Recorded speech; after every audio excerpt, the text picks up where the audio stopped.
Hi, everyone. We're just going to give it a minute and then we'll get started.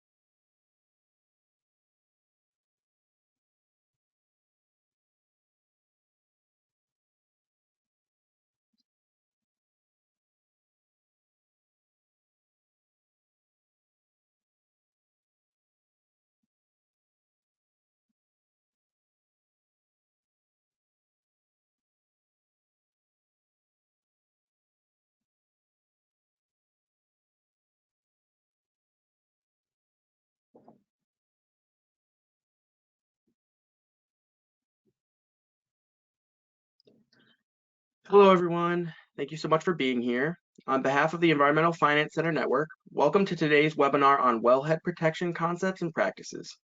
My name is Owen Volk, Syracuse University Environment Center. Before we begin, we're going to go over a few logistics and then we can get started. During the webinar today, everyone will be kept on mute to ensure audio quality. If you have a question, please type it into the GoToWebinar question dialog box anytime throughout the session. We will be saving your questions for a facilitated Q&A session at the end of the presentation. After the webinar, you'll receive a follow-up email that includes a link to the recording and other information that you may need. You can also download the slide from today in the Handouts tab in the GoToWebinar control panel. This webinar has not been submitted for pre-approval of continuing education credits, but eligible attendees will receive a certificate of attendance for their personal record. To receive a certificate for this session, you must attend for the entire session and register and attend individually using your real name and unique email address. Certificates will be sent via email within 30 days of the webinar date. If you have any questions or need assistance, please contact smallsystems@syr.edu. Now for a little bit about us.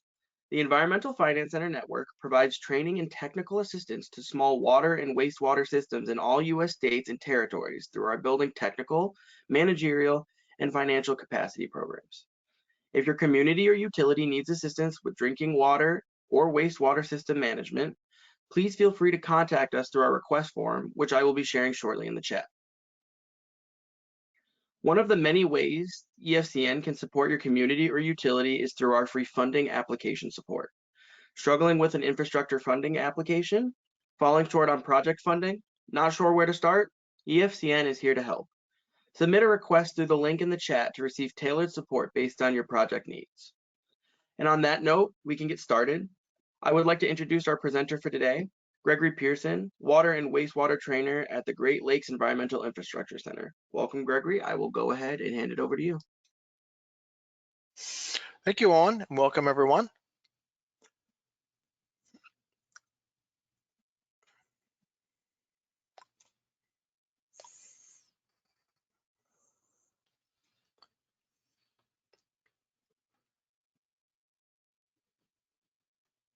Okay.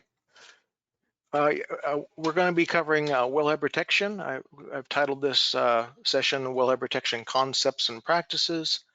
We're going to cover kind of a wide sweep of wellhead protection concepts. And just to add to what Owen has been telling us here, the EFC network has a few EPA grant projects that are going on right now.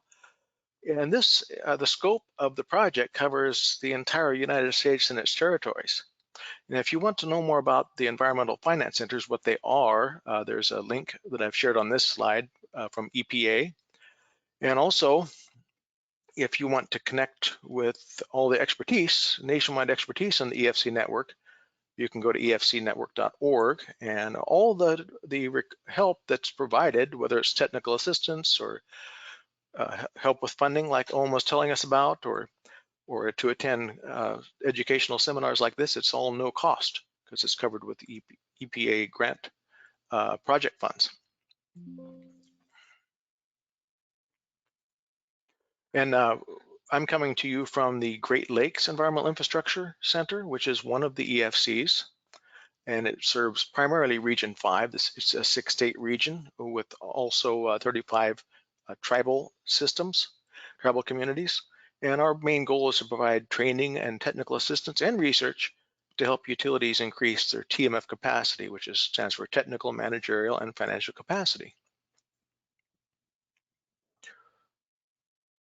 And once again, my name is Greg Pearson, and they call me the Water and Wastewater Systems Trainer. I'm also a technical assistance provider that works directly with utilities, mostly in Region 5, but also nationwide.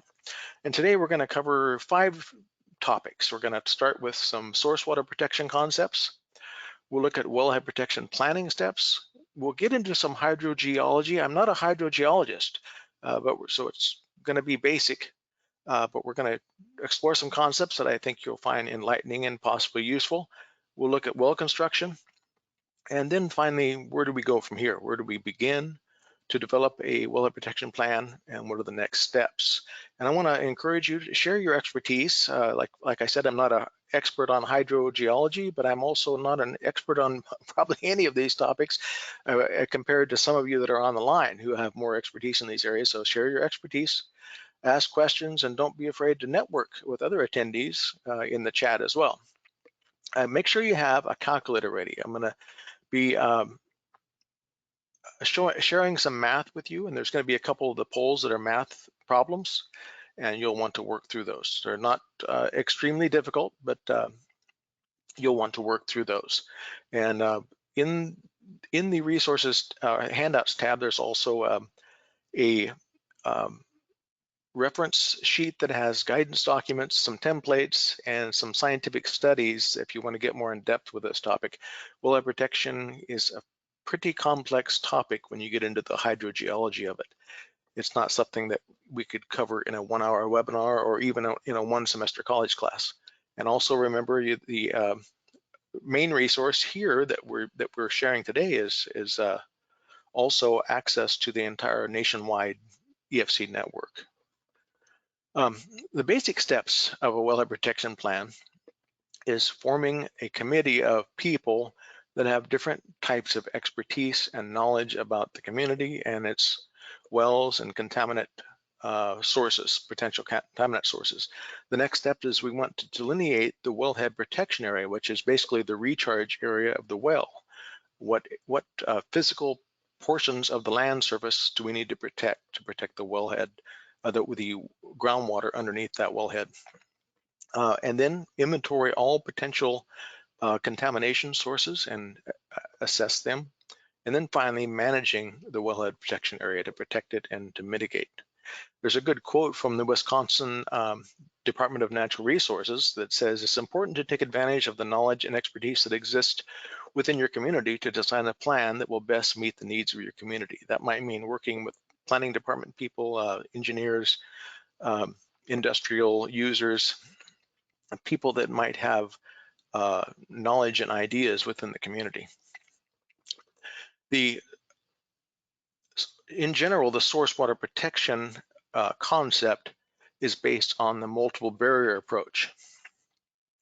And the multiple barrier approach means just what it says, you're creating multiple protective barriers to contamination of drinking water.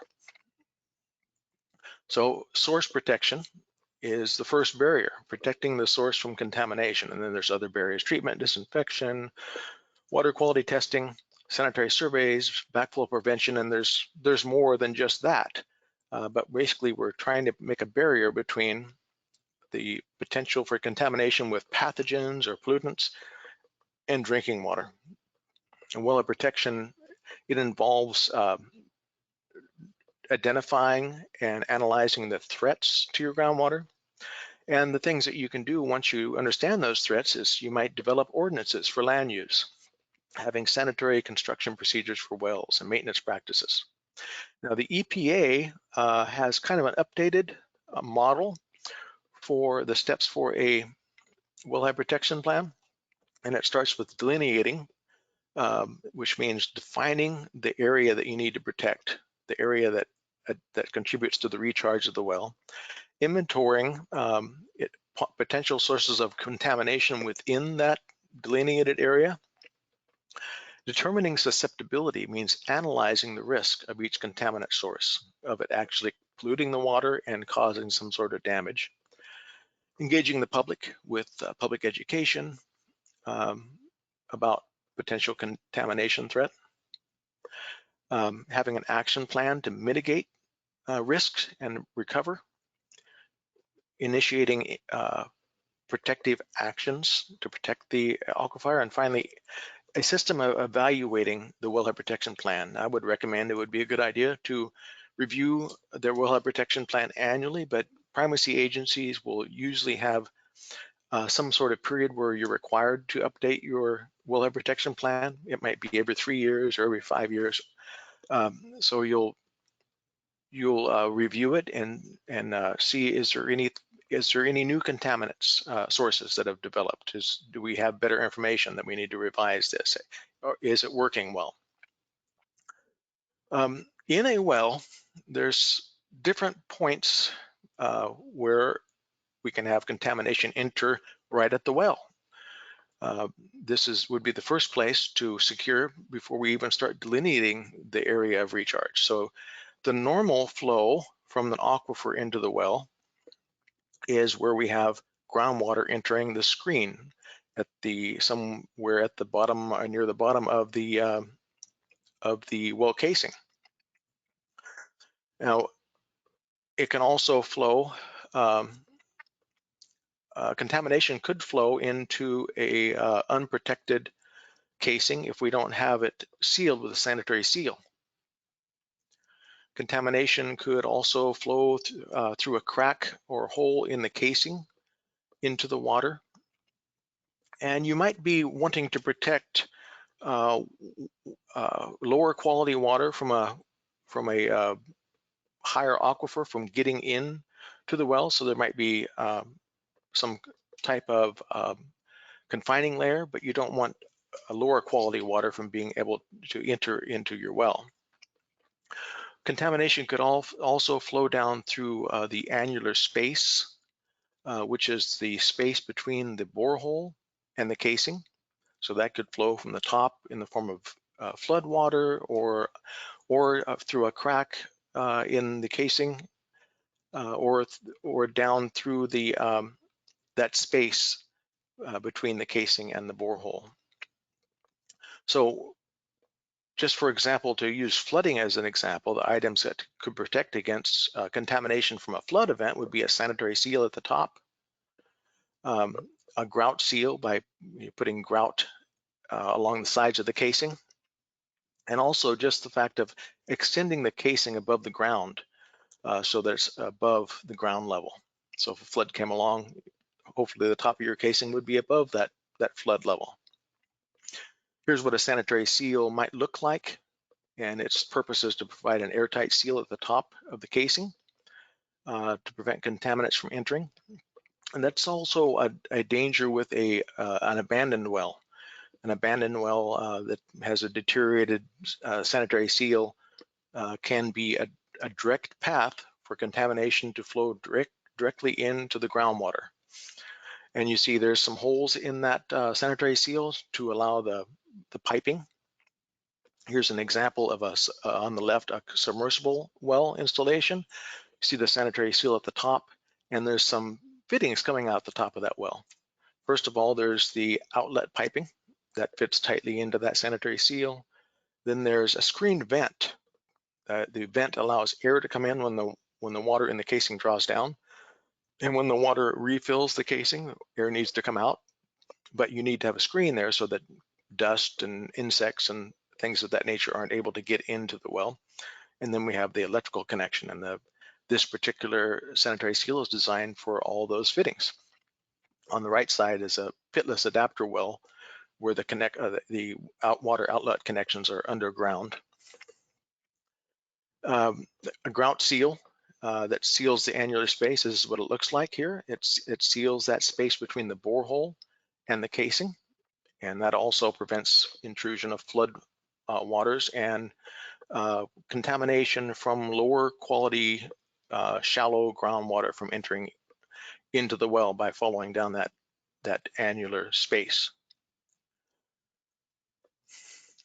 We're going to go to our first poll here, and it's a question here that asks, which of the following wellhead construction elements could help prevent contamination during a flood?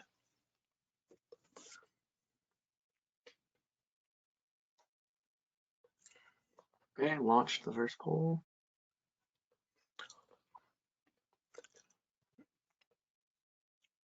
You'll have to let me know what's going on with the poll, Owen, because I can't actually see it on my end. Yeah, absolutely. People are responding quickly today, so we're going to give it just about 10 more seconds. You're a good group. I know we're kind of separated by this this webinar platform, but let me know in the chat if things are going good. If you, when we get to some more of the potentially confusing slides, I'll check in and ask you if it's clear, if you understand what I'm talking about. Okay, so poll results are in. 2% said well casing extends above ground a specified distance. 3% said sanitary seal at top of casing, and 95% said all of the above. Very good. And of course, all of those things, the well casing above the ground would keep it above flood level. The annular space sealed with grout would keep floodwaters from running down the side of the casing into the aquifer. And the sanitary seal at the top of the casing would prevent floodwaters from flowing directly into the well casing. Very good.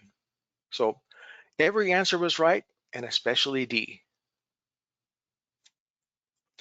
Now we're going to move into the main concept that we talk about when we talk about wellhead protection is its delineation, which means defining the area that contributes to the recharge of the aquifer or the well that's pulling from that aquifer.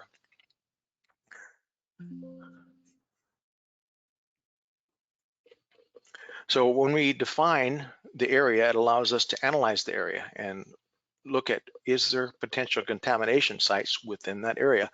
I once did a source water assessment study for a system in New Mexico, and it was a system that was kind of out in the middle of nowhere, kind of like desert, but also there was, some trees and so forth, just kind of just nature, for miles and miles around this community. And but once we started looking at the potential contaminant sources, well, guess what? I was pretty surprised to find that Los Alamos, the nuclear research and testing site, was just 20 miles upstream from that site. And there was a major oil pipeline running right by the community, and just things of that nature. So you never know until you start looking and digging into records and overlaying maps. And that's one of the things you can do. You can overlay different types of maps to locate, what's the actual location of industrial facilities and pipelines and different types of businesses and sewer systems. How do they coincide with my wellhead protection plan? And here's an example of that. The green areas here, the light green areas, are wellhead protection zones, recharge zones for wells, and the red dots are the wells. And they overlaid it in this particular instance to look at wastewater treatment facility infiltration beds. And you can see that they're right there where that arrow is pointing, that green area, which is a wastewater treatment infiltration bed, actually intersects a portion of the recharge area of one of the wells. And also there's also a lake that also intersects, which means that there could be a potential for interaction with surface water. And so overlaying different types of maps can provide you with a lot of easy insight. And by the way, the blue lines in this are the contour elevations of groundwater.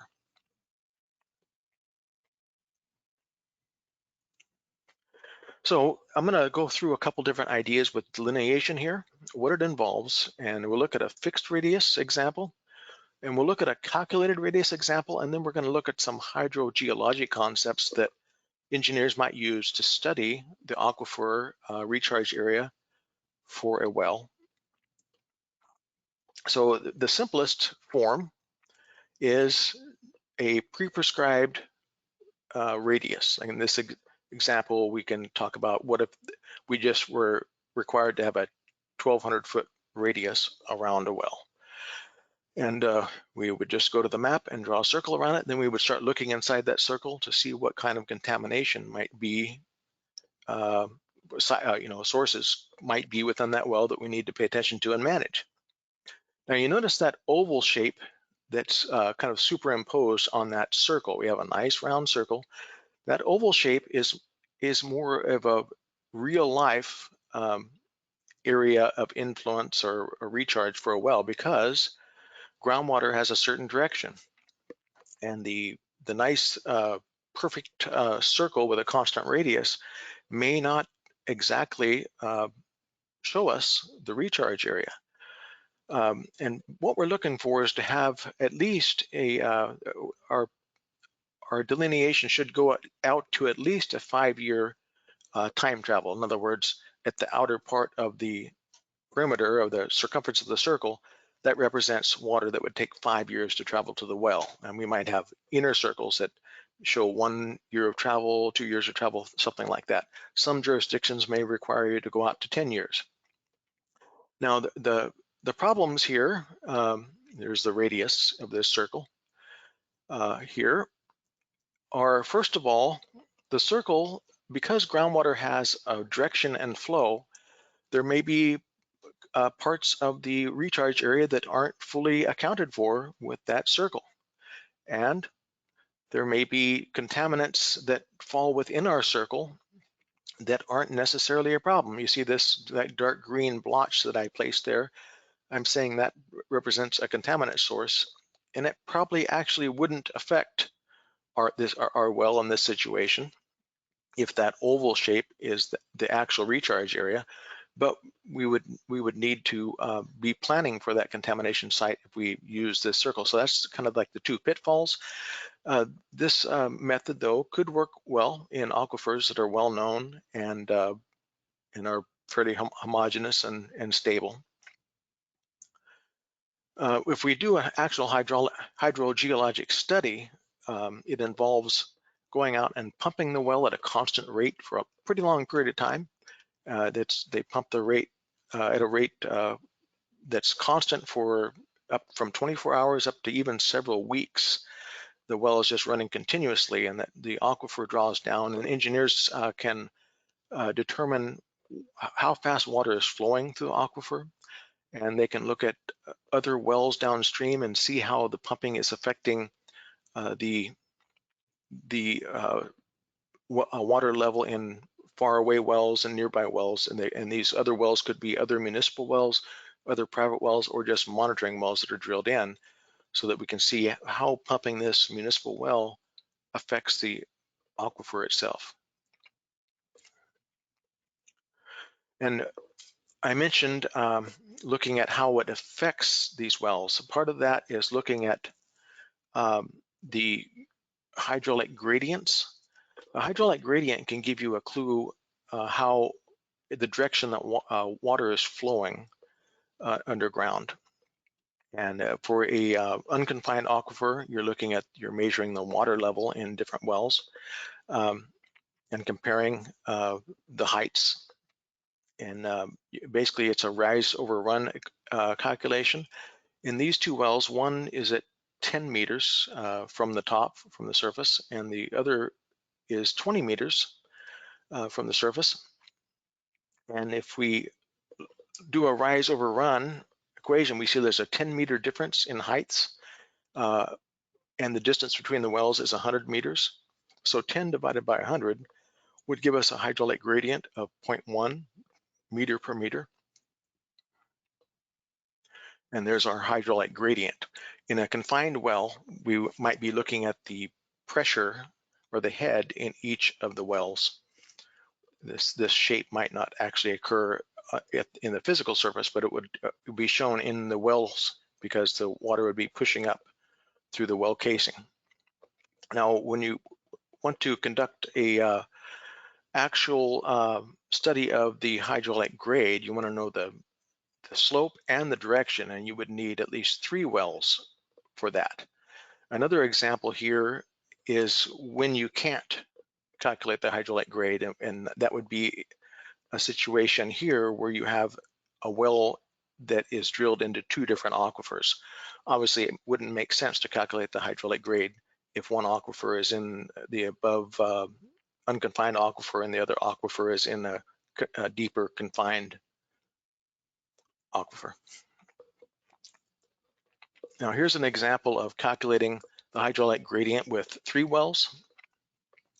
Here we have 3 wells. Well 1 is at 26.26 feet, well 2, 26.2 feet, and well 3 at 26.07 feet. They're all pretty close, but there's definitely well 1 is definitely higher than well 2 and well 3.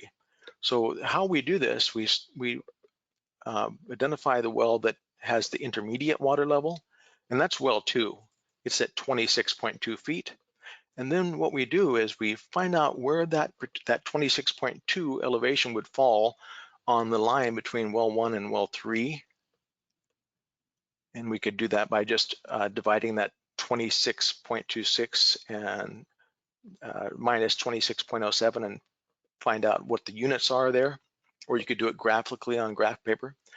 And so we've drawn a line that's a constant head there from well 2 to a point between well 1 and well 3. So that's a constant grade line. And then we draw a perpendicular line from that constant grade line down to well 3. And then we can calculate the hydraulic grade line. First of all, we want to know the distance. So we can calculate the distance using trigonometry because we have right angles, or with just graphically if you're using graph paper. And we find that line is 130 feet. And we can see the difference between the hydraulic heads here. It's 26.2, that's that dotted line is our hydraulic grade, minus the head of well 3, 26.07, and divided by 130 feet. That line is 130 feet long. And so we get this hydraulic grade of 0.001 foot per foot. But foot per foot means 0.001 foot of elevation change for every foot of horizontal distance. And we can also get an idea of the direction. It looks like it's in a south-southeast direction. Another concept here that's important for managing a wellhead area is specific capacity. I'm going to show you something that you can do with specific capacity. And that's basically the flow in gallons per minute of a well when it's at equilibrium. And if we look at an example here, we're going to be looking at a well that produces 250 gallons a minute. And at equilibrium, that means we have 250 gallons a minute coming into the screen and 250 gallons a minute being produced by the well. So it's reached equilibrium. When you first start a well, the water is closer to the pump in the first couple minutes or however long it takes to draw down to equilibrium, and it can pump a little faster when you first start it up than it's coming into the screen. But once it reaches equilibrium, those two figures are the same. It's coming in at the same rate it's going out. Now the specific capacity equation is the flow in gallons per minute divided by the feet of drawdown. So we're getting an example here. A well produces 250 gallons a minute, has a drawdown of 30 feet. We just simply stick that into our formula. 250 gallons a minute divided by 30 feet gives me 8.3, or actually it's 8.33 forever, but I'm just going to round it off to 8.3 gallons per minute per foot. Now here's a way that we can use that. If we have more available drawdown here, so we have an aquifer that's thick enough and we're not going to we're not going to draw down below the pump bowls or anything like that. And we can draw down to a maximum of 50 feet, we can calculate the maximum pumping rate using a specific capacity. So the specific capacity of 8.3 gallons per minute per foot times the larger drawdown of 50 feet, well, we can estimate that this well could put out a maximum of 415 gallons a minute. And of course, that would all have to be verified with pump testing but that's one way to estimate the maximum pumping rate of a well.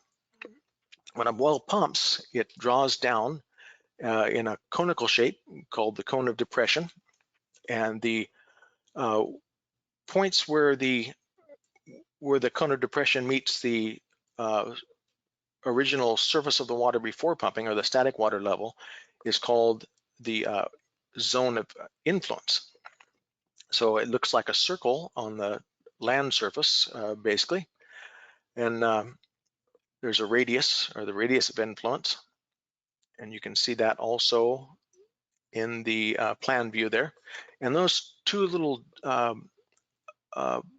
blue arrows on the left-hand picture would be examples of how you might view the depth to water in an unconfined aquifer.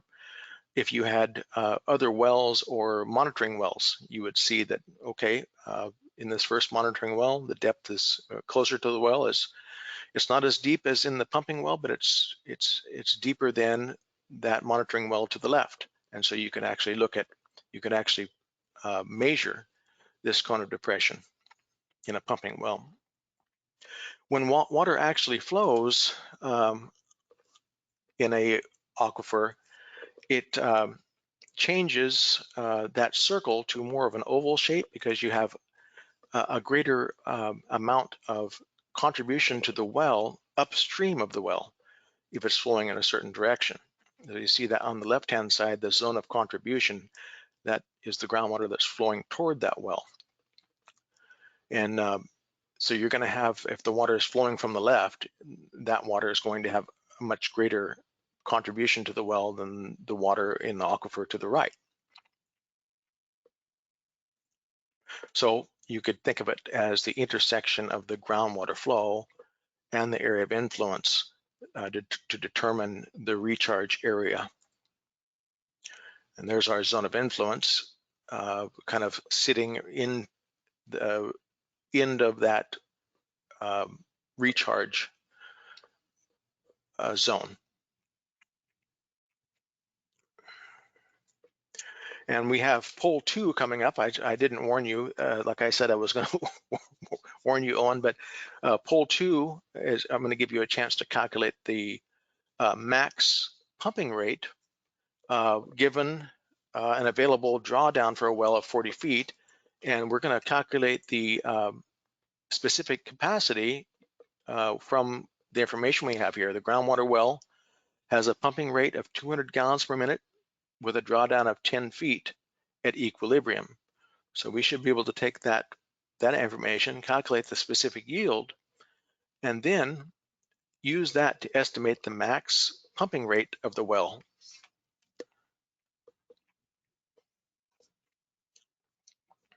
Poll's running.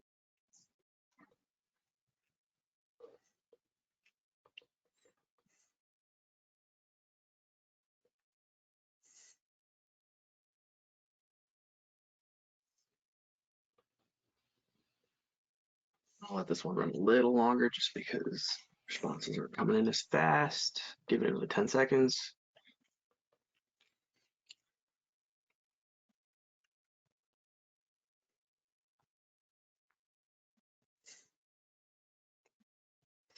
In my defense, Owen, that little that GoToWebinar tool there was covering up the announcement that a poll was coming. No worries. I'm following along. Thank you, Owen. Okay, so let's share these results. So 9% said 400 gallons per minute, 15% said 600 gallons per minute, 75% said 800 gallons per minute, and 1% said 1,000 gallons per minute. You are good students. You are good students. I'm going to show you the solution here. First of all, we take that 200 gallons a minute with a drawdown of 10 feet to calculate the specific capacity. 200 GPM divided by 10 feet gives us 20 GPM per foot. Then we can take that figure, that specific capacity of 20 gallons per minute per foot, and multiply it by the maximum drawdown at 40 feet. 20 times 40 equals 800 gallons per minute that we're estimating for our maximum output of the well. Great job, everyone. Now, when we're actually looking at water flowing through an aquifer, we have some different concepts here. And so I'm going to try to weave these together best I can and not let it feel disjointed to you. But first concept is porosity. That is the measure of an aquifer's ability to store water. It's water is stored in the spaces between grains, like between grains of sand, for example. And there's also this concept of permeability, how well the water is able to flow through the aquifer material. And it depends on the pore spaces that are available as far as the ability to store water and the way the types of particles and how they're arranged has an effect on both the porosity and the permeability. And there's a couple of examples here.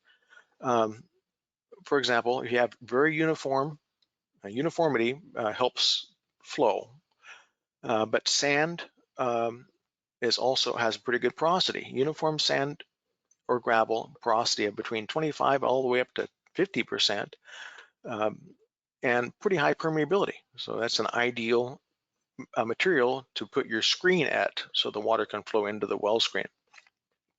A poor aquifer material would be clay. Even though it has a lot of ability to store water, pretty high porosity, its ability to allow water to flow through it is very low. And there's the concept of hydraulic conductivity that kind of brings all of these measurements together. The measurements, when I looked through all the literature, the units for hydraulic conductivity vary quite a bit. Sometimes it's foot per second, but also I've seen gallons per minute, or gallons per day, things of that nature. But we're going to be talking about hydraulic conductivity in terms of feet per second or feet per day. And it describes how easy water can move through an aquifer material. And it helps to correct for the balance between different aspects of the aquifer material, such as porosity and so forth. I'm going to show you a chart here, and I want you to look at the first line, which is clay.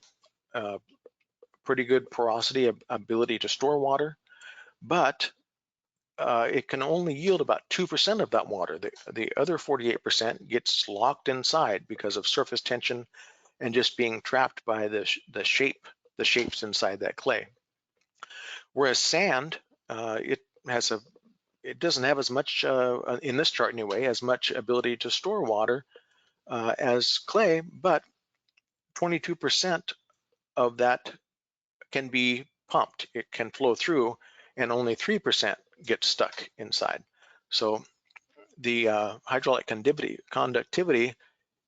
it corrects for all those aspects, and it's a property of different materials. And it actually influences the rate of groundwater in conjunction with the hydraulic gradient. We just calculated a couple different forms of hydraulic gradient. So if you think of a pipe, an empty pipe, when we pour water through it and it's at an incline, it'll pour right through. If we fill it with sand, it'll slow it down a little bit, but it'll still flow. If we filled that pipe with clay and we tilted it, as we could tilt it quite a bit and it still wouldn't flow.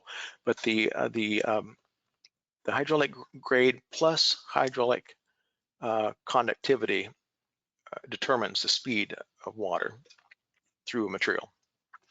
And we use hydraulic conductivity also to predict the rate of travel of contaminant plumes as well. I'm going to give you some more examples here. It's the material's ability to transmit water. And the actual speed of groundwater usually is pretty slow.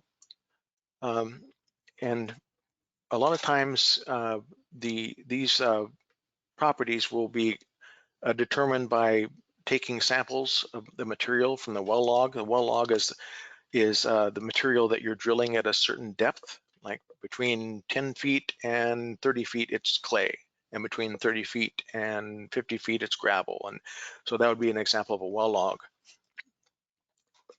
Okay, And here's some basic hydraulic conductivities for different materials.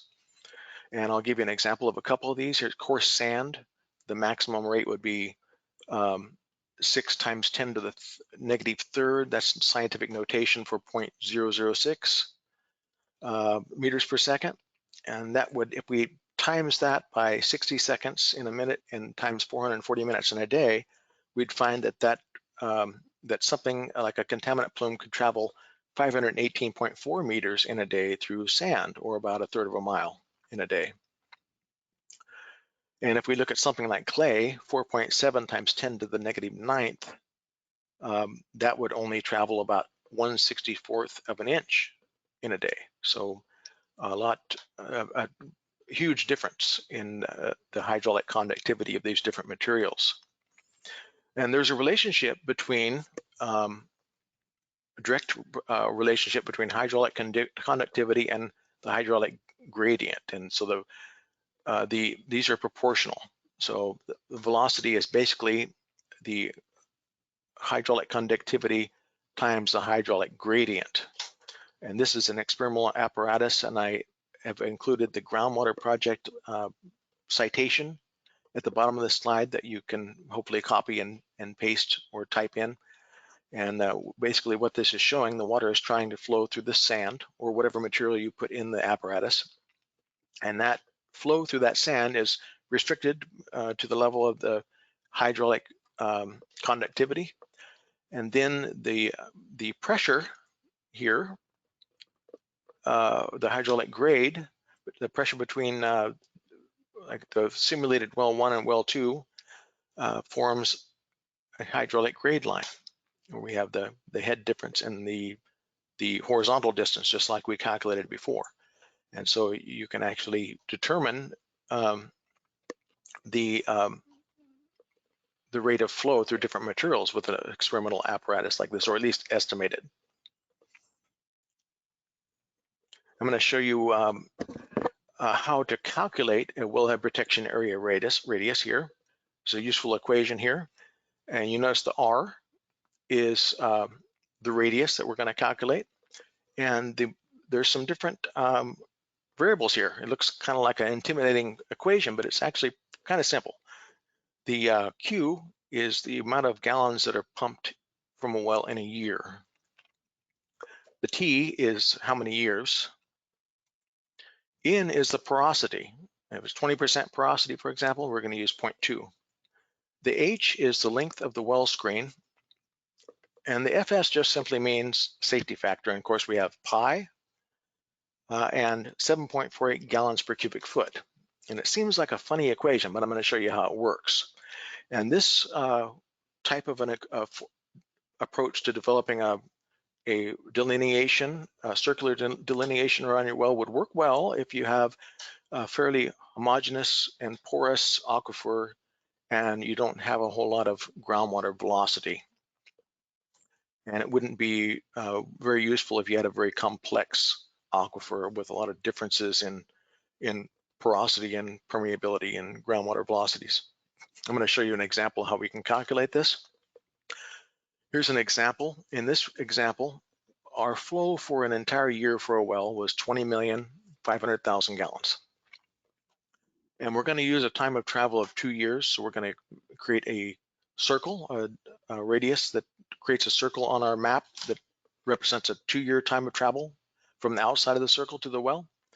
We're going to assume our porosity is 20% and our well screen is 50 foot. And then of course, pi is a constant, 3.14. And then 7.48 gallons per cubic foot is a constant. Now, first of all, I'm just going to plug the numbers in and then I'm going to show you how the equation works. So I've plugged it in here. The equation's up on the upper right, and I'm plugging those numbers in. The Q is 20,500,000 gallons per year times 2 years. Notice the years are going to cancel out there. You have gallons on top. So 20,500,000 times 2 is going to be 41 million. Okay, so we're looking at 41 million gallons. So a size of an aquifer that would hold 41 million gallons. On the bottom, 7.48 gallons per cubic foot times the porosity, 0.2. That 0.2 is key because the aquifer size that we're looking at, only 0.2 of it is filled with water. So the amount of aquifer we're going to describe in our circle is actually going to be 5 times larger than the amount of water. And when we multiply this and divide all this out, we get, at least I got 174,474.3 square foot. Look on the bottom of the top equation there, 7.48 gallons times 0.2 times 50 feet. That's cubic foot and 50 foot. That cancels out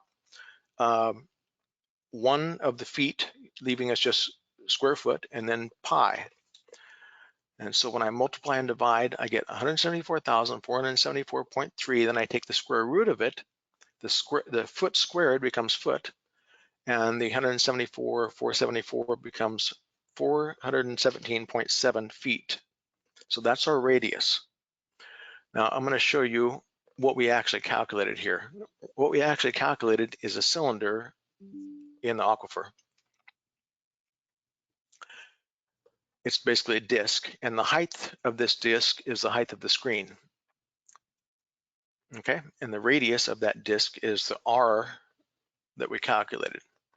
Now this total volume of this disc is actually about 205 million gallons, but it holds about 41 million gallons because of the 0.2 porosity. And basically what we have here is, to describe this disc, is the volume equation for a cylinder. Pi r squared times the height of the cylinder, and then we convert it to gallons by timesing it by 7.48 gallons per cubic foot.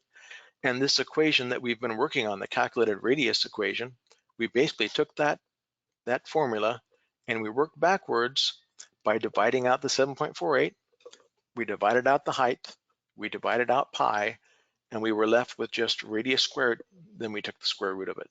So that's how it works. And so we got the 417, I'll round it up to 418, so a radius of 418. Now, I haven't forgotten about the safety factor, that FS. So if we used a 1.5 safety factor, we'd take that 1.5 times that 417.7, get about 626.6. So our radius with the safety factor would be a little larger, and that could help us to compensate for some of those things I showed you in that previous slide where that oval portion wasn't quite accounted for by the circle. Now, going farther with this concept of hydraulic conductivity, we can also calculate groundwater velocity. And the equation is hydraulic gradient times hydraulic conductivity. That was Darcy's law, but we also divide by the effective porosity. The effective porosity is not the same as necessarily as a total porosity. That is the amount of effective porosity, is the amount of water that's stored that can flow. Now, this was an actual equation that was used to study a PCE contamination plume. And there was different parts of the aquifer where this contaminant was moving through.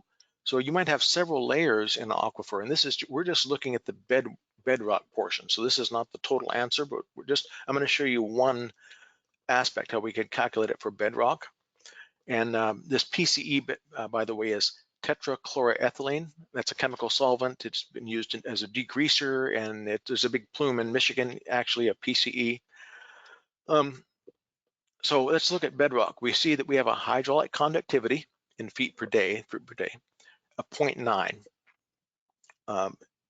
And then the hydraulic gradient is 0.0275. So we have the two numbers on the top of this equation, and the effective porosity is 0.103.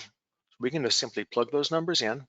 The hydraulic gradient, 0.0275 feet per feet, times 0.9 feet per day, hydraulic conductivity, divided by the effective porosity of 0.103, and we get 0.24 feet per day. If we multiply that by 365 days a year, 0.24 times 365 tells us that this contaminant plume through the bedrock could move 87.6 feet in a year. I'm going to give you a chance to do this equation here in a second. So remember, hydraulic gradient times hydraulic conductivity divided by the effective porosity. Now, in reality, the contaminants plumes can be affected by different types of chemical and physical interactions, like adsorption on the sand, for example. But let's try this here, and I've included the link to that particular study. It's called Contaminant Fate and Transport. And before you bring this up, Owen, I want everybody to see the equation here. The velocity that we're going to calculate is the hydraulic conductivity times the hydraulic gradient divided by N, the effective porosity. So go ahead and bring it up whenever you want, Owen. So here our hydraulic conductivity is 4 feet per day, the gradient is 0.1, and the effective porosity is 0.2. And we're asking how many feet a plume could move in 1 year. And that little green blotch, that's representing the plume that's being pulled toward our well there. Okay, the link is running. The poll, sorry. Thanks, Owen. Yeah, no problem.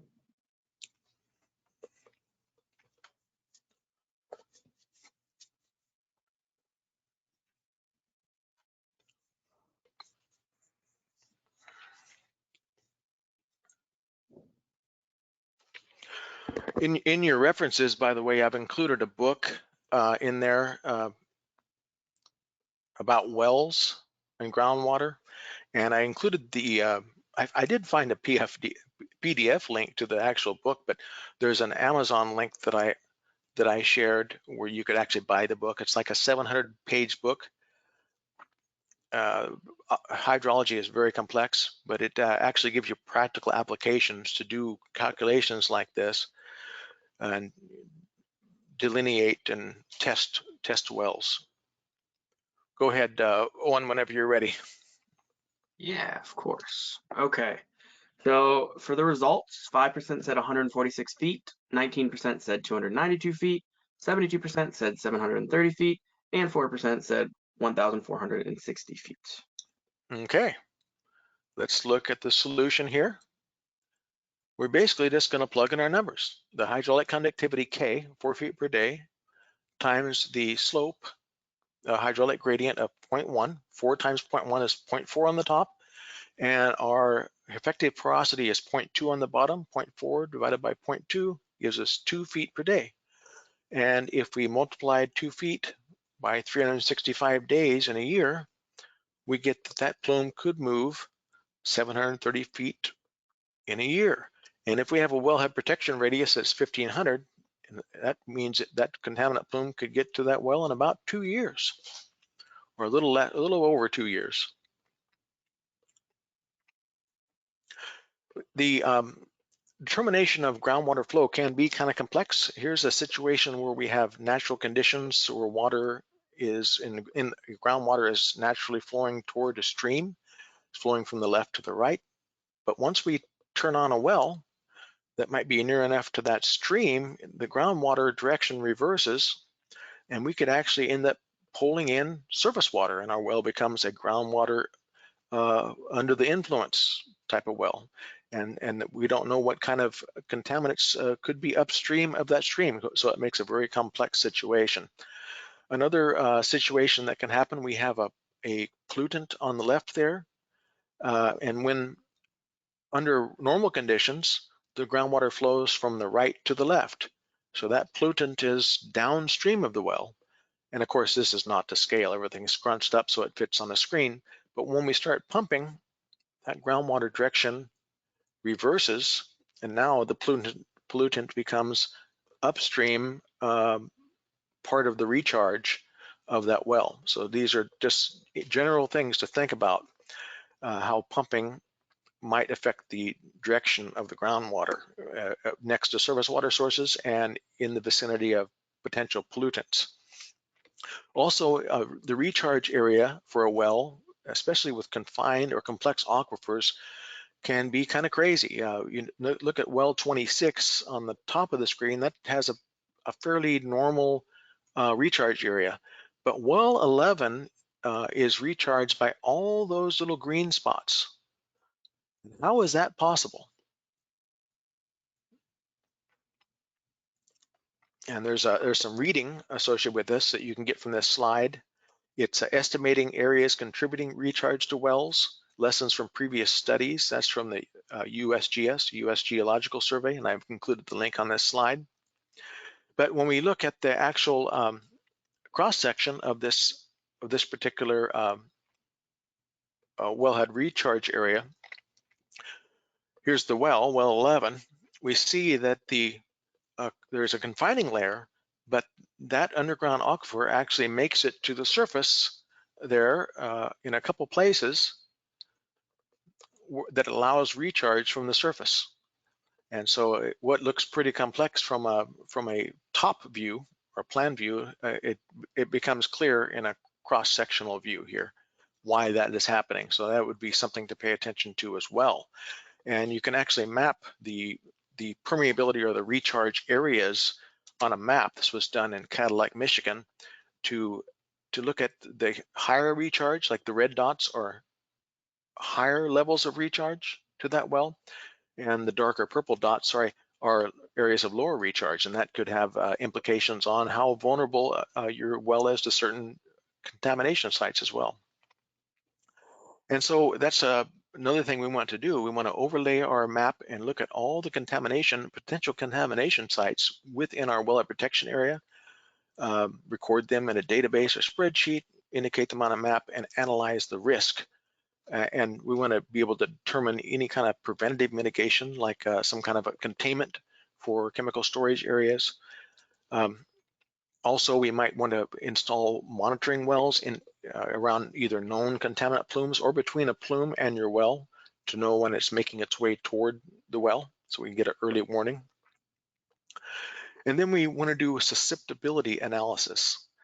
What is susceptibility analysis? Well, there's three elements. First of all, we're looking at the likelihood that contaminants can actually be released from a source. So that's specific to a source. It might be a landfill, it might be an industrial site, might be an agricultural site. What's the chance that there's going to be a contaminant released from that site? The vulnerability of the public water system has to do with our infrastructure and our management. If the contamination does occur, how likely is it that we're actually going to be affected by it? And if we are affected by it, what's the potential consequences to the utility? There's going to be large expenses. Our customers going to become sick?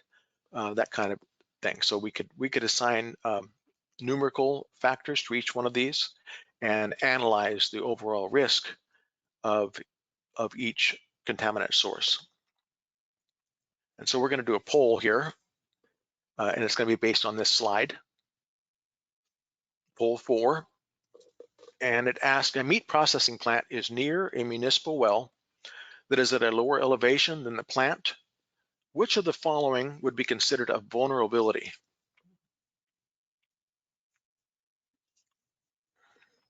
And I see we're almost out of time. Yeah.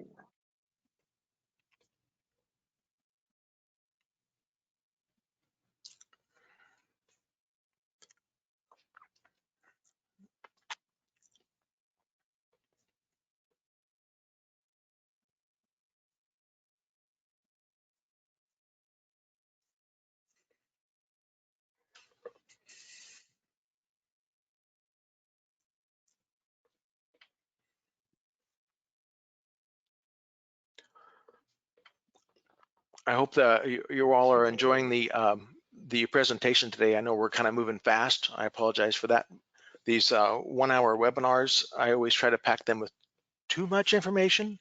So I apologize for that, but I hope that it's been enjoyable for you. I hope you learned something. We got to calculate velocity of groundwater plume together and a calculated radius. Go ahead, Owen. Okay, so results are through. No one said potential illness of customers. 9% said likelihood of contamination from the plant. 14% the low elevation of the well, and then 77% said all of the above. Okay, that was kind of a tricky question. And all those things, I agree with all of you. The majority of you said all of the above are concerning, but the potential illness of customers is a consequence. The likelihood of contamination from that meat packing plant has to do with the plant, but the vulnerability part of susceptibility has to do with the actual integrity of the water system. So I intended it to be the low elevation of the well, because we've installed this well at a low elevation, which makes it vulnerable to contamination. But I might not have written the question as good as I could, but that was my intention, to talk about vulnerability. And finally, managing the wellhead protection area could be doing things like zoning restrictions. What can you do within that wellhead protection zone? Contingency plans for if there is contamination, and working with facilities to minimize releases. You could also purchase property around wells, and it's always a good idea to have a public education program. If contamination does occur, there's some different solutions. Bioremediation means adding bacteria to consume the plume. You can actually pump and treat and then discharge the water either to a stream or pump it back into the aquifer. And there is a large plume, TCE plume in Michigan, and I've included the link here that you can look at it. But that's contaminated at 13 trillion gallons of groundwater, and they've installed several monitoring wells. 130 monitoring wells have been installed to track the plume, but they're not really able to treat such a large plume effectively. It's spread out so far. Also, there was a famous event that happened in Canada where runoff from a field that was fertilized with manure percolated down into the aquifer, and it resulted in 7 people dying from E. coli and 2,000 people getting sick. And there was some operator error there too, because it caused a massive chlorine demand, and they ignored it and they reacted too late. And so as you're thinking about this, how would you contribute to this conversation? And the lady is asking, how can we communicate to the county, the businesses, and the public about the need to protect groundwater? Maybe we need to work with the planning department to institute ordinances. And the other lady says, it looks like other communities are also initiating public education campaigns. So if this was a conversation you were overhearing, what would you contribute? And so to summarize, we looked over forming a wellhead protection committee, determining the delineation of the well, overlaying our wellhead protection area map with other maps to identify potential contaminant sources, creating an inventory and analysis of contaminant sources, and establishing ordinances and best practices, and informing and educating the public. So those were the components. There's a place to start here where you can look at the source water contacts in the EPA regional offices. I've included the link here and in your references sheet. You can also engage with us at efcnetwork.org. And you want to determine what data do you already have available, and what data would you, in addition, might you need.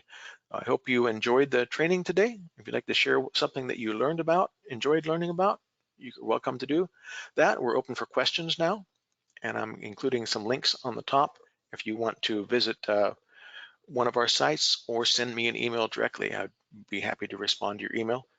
And thank you. Awesome. Yeah, so we will take questions. We're going to run a little bit over. If people need to go, that's totally fine. You'll still receive your certificate. And if we have a bunch of questions that flood in, we can also collect them and add them to the follow-up email. Currently, we do have one question. Someone was wondering, is specific capacity a typical design parameter or permitting limit?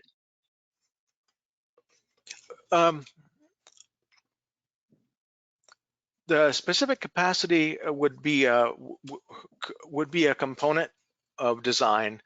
I don't want to try to put on a hydrologist hat, but in the literature, some of those links that I shared, you can read more about it. But in the literature, there's a couple different things they would use to design a well. Specific capacity could be good, because we did that calculation where you can look at what's the maximum pumping level, but there's also another measurement called transmissivity, which allows you to compare different locations of a well.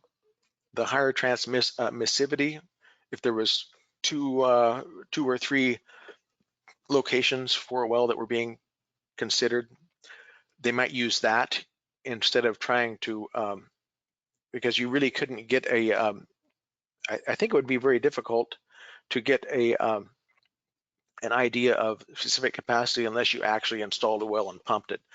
Now, when they actually install a well and do a pumping test, they'll pump it for a long time, 24 hours to several weeks.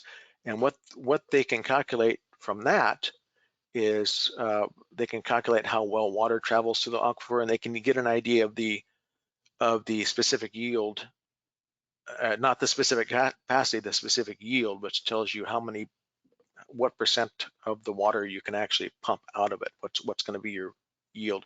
Another thing they do would be to determine what kind of layers are in the aquifer, and the ideal situation would be to have a confining layer that protects that groundwater, and to have a good layer of sand or gravel where you could locate the screen. And in most situations, there's enough known about most aquifers, because other wells have been drilled, where you'd have a pretty good idea, maybe using USGS data as well, of what the layers look like. I hope that answers the question. It's kind of rambling, but the short answer would probably be that it wouldn't be a design parameter. It would be more of a parameter used to monitor your well over time. Okay, awesome. We had 2 more come in that we can run through quickly. One person was saying that the link for the Kalkaska TCE plume wasn't working. I will address that and say I'll have Greg send it to me, and I will include it in the follow-up email. Yeah, I'll send that to you. I mean, a lot of links have changed, seems like, over the last few years. Yeah. Okay, and then the last question that we've had come in so far is, how do people typically handle old wells with data gaps, such as unclear screen length? Yeah, well, there is some testing equipment that you can use, and of course you could probably even run a camera down the well, but it gets pretty tricky. Sometimes there's just unknowns. I remember when I was an operator, we had a well that was installed in 1938, and the aquifer material around it was kind of collapsing, and it was a situation where we would either have to install a smaller casing inside it or just run it as is, because there was no way to really to do much of anything with it. And if we tried to run anything down there, it would get stuck. So sometimes if the well is old, and there's corrosion, and it's very difficult. But I would look at testing equipment, talk to a hydrologist, and they could probably help you determine the size of the well and the casing. If it's an older well, it might not be a nice stainless steel casing. It might be something with torch cut slots or something of that nature too. So it can be pretty complex. But I don't think I really answered your question that well, but it's challenging. But there are methods that hydrologists can use to inspect and look down in the well. Awesome. And then one last question. Do you have any guidance for watershed protection for surface water sources? Yes, yeah. In fact, some of the EPA materials, that main EPA link that I shared with you in the slides, the source water, it has a bunch of links for source water protection and wellhead protection. Okay, And if you need more, fantastic. just email me, and I can help find what you need. My email's right on the screen. Awesome. So with that, we'll wrap up. Huge thank you to Greg for sharing his expertise with us today. Following this webinar, you will receive a follow-up email with the slides from today and a link to the recording. We also ask that you complete the webinar evaluation following this webinar so that you can let us know your thoughts on today's session, as it helps us plan future webinars on topics that are important to you. Thank you again, and we hope to see you at future EFCN events. Thank you, Owen. Thank you, everyone, for attending.